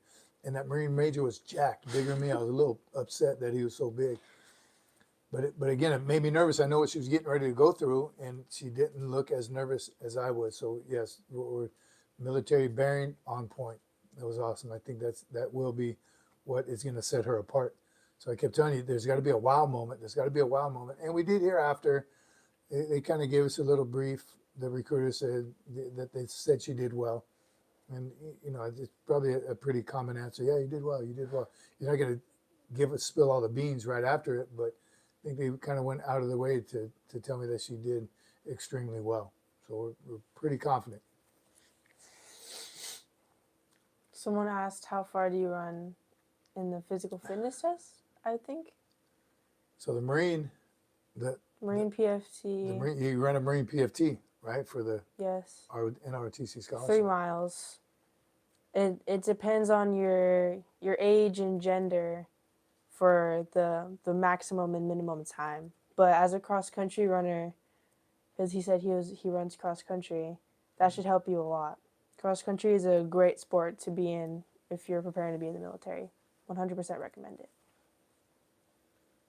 PHW has a good point. Read that. Don't ever forget what the mission of Marine Corps is. I think with social media and other distractions, there is tremendous distractions. Combat readiness, don't forget this. Social media, you have a bunch of social media apps on your phone and you spend all your time on TikTok. Tell them, I have 0. She doesn't. She doesn't have any of those TikTok. What is some of that? We don't even know what they all are.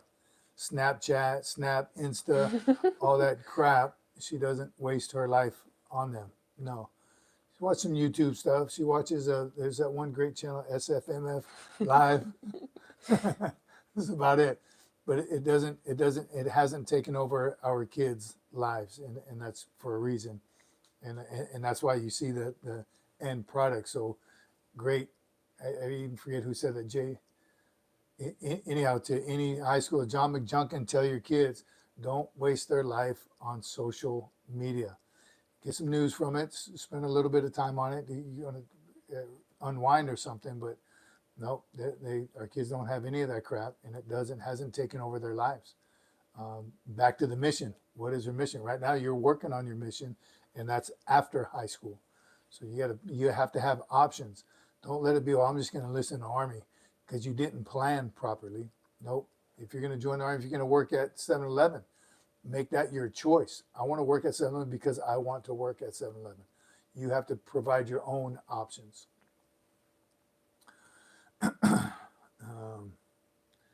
Right there, heading all around the world. Times are really different. It should be no cell phones at all. Talked about that in boot camp. Cell phones, when used properly, obviously we're using one right now if you use them for the right reasons. I'm not against cell phones. I'm against kids wasting their time on all that BS, not gaining any knowledge from it, not getting any smarter. Kids and adults, right? Adults the same way. Wasting time. Carlos Diaz, Semper Fi, my friend. Thank you, brother, for being here. We'll see you next Sunday. Remember, everybody, no live on Wednesday. No live on Wednesday. We'll see you next Sunday. Have a great week. Who just graduated?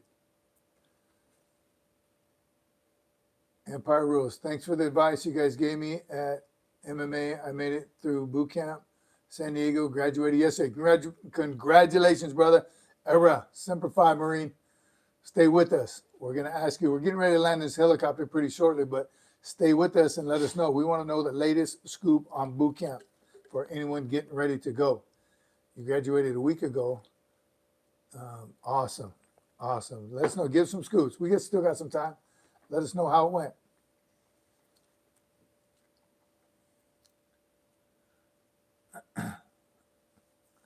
Salty. Space Force. Never. I'm out. Space Force. We're still waiting on someone from Space Force to come and join us. Empire Rules. Welcome to the Marine Corps, buddy. Welcome to the Gun Club. There's Michael's Drones. How you been, brother? Engineers up. Read Jared Hammonds. Do you have a yelling contest between you and your daughter's seat? Who's the loudest and the most motivated? We don't have a contest. We know who's loudest. The producer.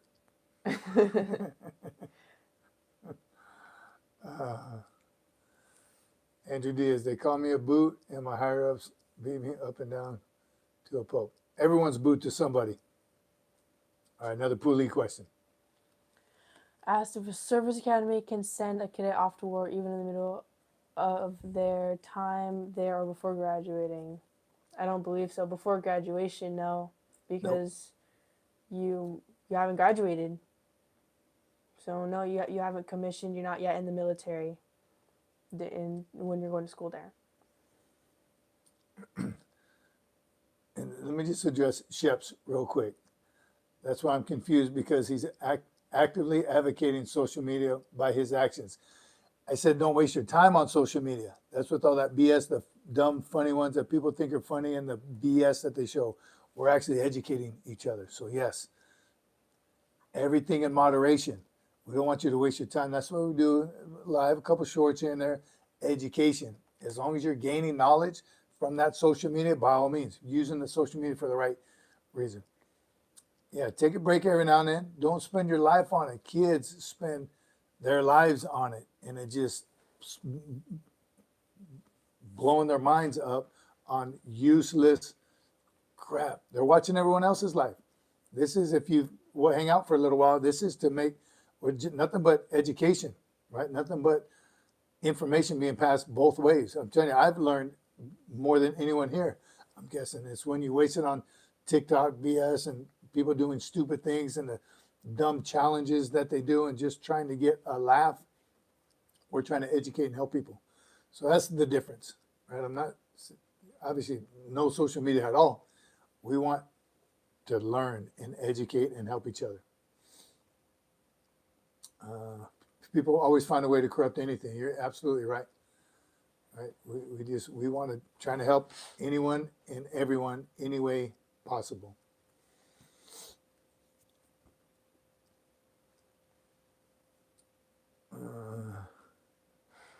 Yeah, what's Anderson talking about? Do girls love Marines or strong men? I love Marines and strong men. Marines, ROTC. All right. So, again, old Gyrene, VMI cadet held ground at New Market, and recruits went to Korea in 1950 for boot camp. Man, again, the 50s, the cold. Read John McJunkins, different breed of warrior back then. I think this question is for you. How can our organization help these youngsters join or attend these service academies? Great question, John McJunkin. And that's from an NCO wife. Here's how. Again, the more you know about it, the better. Again, I'm catching up. We don't know what we don't know, and that's what that we've been dealing with as a family right now, trying to find everything in every possible way to give her a leg up on the whole process itself. So research, you can Google it, GTS. That's using social media the right way. Google. Use that and find out what can I prepare as a freshman, as a sophomore, as a junior, whatever age or grade that they're in. What would help my son or daughter get an edge on preparing for service academies? We would have started this process again at the end of her junior year, knowing that this day would have came October 1st when all these things had to be done. And we wouldn't have to wake Brian up to have him do that letter at the last minute.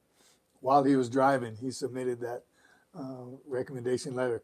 So that's how we do it. And then start as a freshman with volunteer service.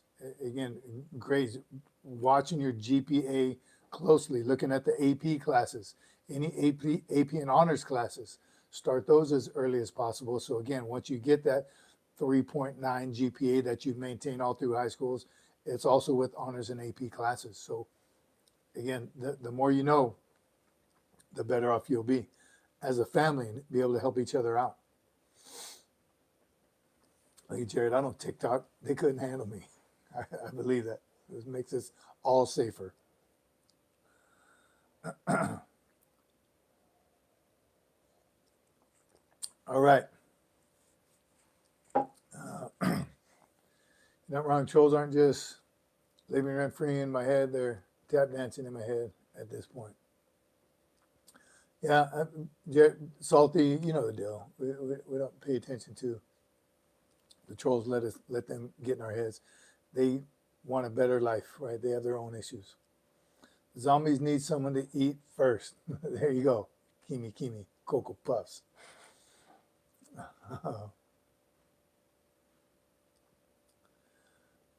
Is that real, John Smith? Yes, they do. Yes, I'm with Kimi. Well done, Banana, says the producer. All right, everyone. Appreciate you. Hope you got some information, some valuable information from this. Hope you can help. Hope we helped one person out, one junior or senior in high school right now, getting prepared for the next stage of their life. And that's what, again, I tell kids growing up, what should I do? What should I join? What branch of service? All those things that you're going to have to decide, you and your family. But prepare yourself to have options. Again, if you want to be the president one day, you want to be a CEO of some organization, you want to be the next drill instructor, whatever it is, you decide that by preparing yourself and building your resume, filling your toolbox with every possible tool that you could possibly fit in there, making yourself 1% better every single day. That's how we do it. We'll end it on this one right here. I'm 86 years old. My days of learning about computers or the internet are far past me now, but I'll keep asking. Love your family. God bless you all. God bless you, John Junkin. We'll get you caught up on the PT. I'm telling you that PT first and then computers second. PT is much more important. I'm with you on the internet stuff. I'm not. That's why I have a production team to keep me out of trouble. I do the basics. You know, there's.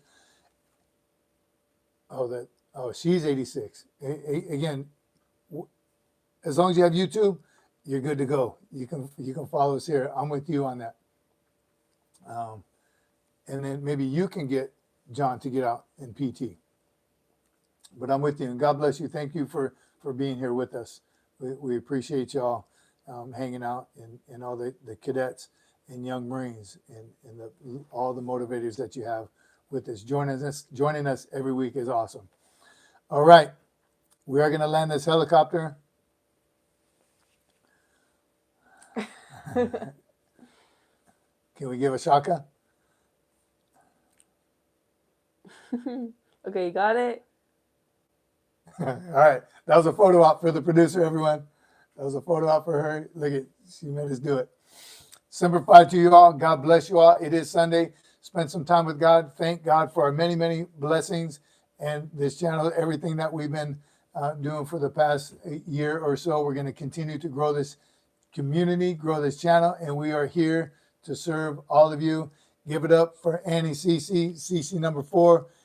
Next year she'll be a Marine officer. With your prayers and blessings, we will all make this happen together. Sign us out. Semper Fi, my friends. URAH. URAH. Semper Fi, my friends. See you next